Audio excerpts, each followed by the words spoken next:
Okay, well, this is Matt with Atlantis Pool and Spa, and I just thought I would do a kind of a business video log and talk about kind of some of the ways that you can pick up customers without spending too much money. One of the ways that has paid off for me is just being friendly and being friends with some of my competitors. There's a lot of guys out there that they have a business model that is a little bit different than mine. For example, I know guys that do nothing but remodels.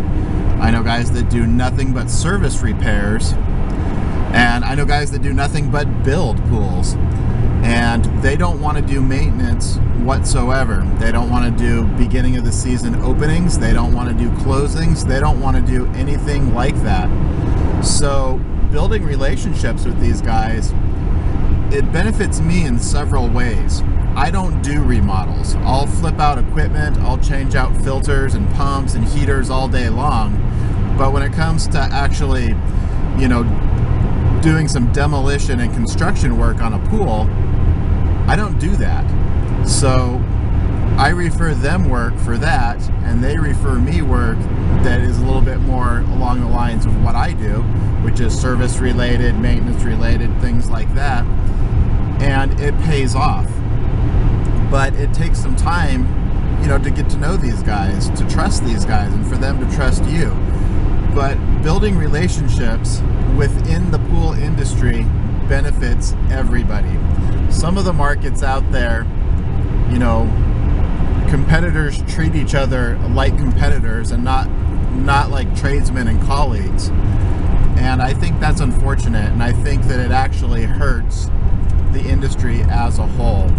So I say a really good way to get customers is to network within the industry itself. Another good way to get customers is simply be visible. Have signage on your car, have an internet presence with good, SEO optimization on your business and whatnot.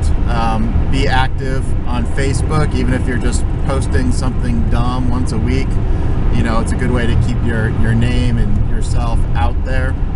Also, another good way to pick up customers is simply to buy them. And it figures I get a phone call right now. So tell you what, I'll get back to you in a second. This is my wife, so I gotta take it.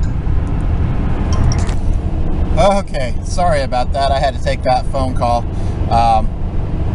So I was talking about, I think, buying a route or buying accounts. That's something that you can do. It's a quick way to pick up accounts, but it's one of those things that you have to have capital for or good credit to be able to do. I don't usually buy routes. I will buy individual, accounts here and there to add to my own, but I don't usually buy whole routes just because I've never really found that to be necessary for me.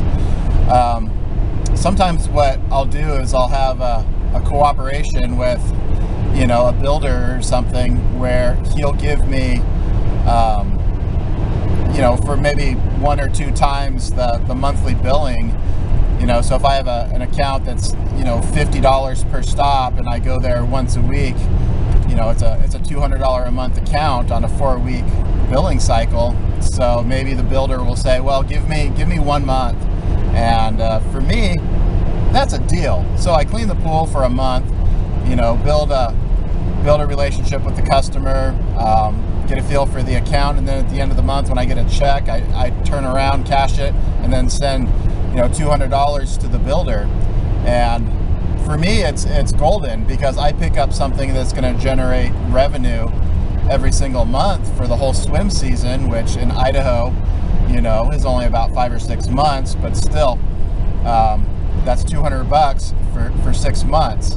So that's a pretty good account, and it only cost me $200. So doing work trades like that is a way that I've actually picked up quite a few accounts over the past couple years. Another way to pick up accounts is simply, guys, answer your phone. I can't even tell you how many people call me and they say, you know what, you're like the third guy that I called. You know, I had a couple other guys that I've used in the past and they don't answer their phones. They never call me back. They don't show up when they're supposed to. So I went looking on the internet. I found your number. I gave you a call. You know, you picked up the phone. I wear a Bluetooth so that I can take these calls. When someone calls me, if I'm in the middle of working, unless I'm actually in an active conversation with a customer, I answer the phone. I almost choked on my own spit.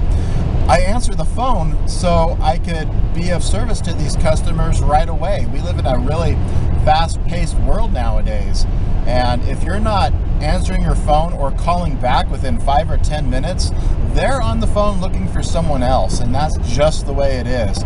So if you want to build your route, be available to them. That doesn't mean you have to answer the phone at 3 in the morning. Believe me, I'm not doing that. But during the workday, you know, I'm answering the phone when they call. Into the early evening, unless I'm on a date with my wife or doing something with my kids, I'm answering the phone when they call because I want to be available to my customers, because it's in my best interest to have the type of business where I'm able to take care of these things. So this is the first kind of video log that I'm doing. I have a lot of other things that I want to tell you, give you hints about to grow your business, but I think this is sufficient for now. So I hope these tips were helpful. So, you know, implement what you got and implement maybe some of the things that I've shared with you. And if you have some good ideas, you know, go ahead and share them with me.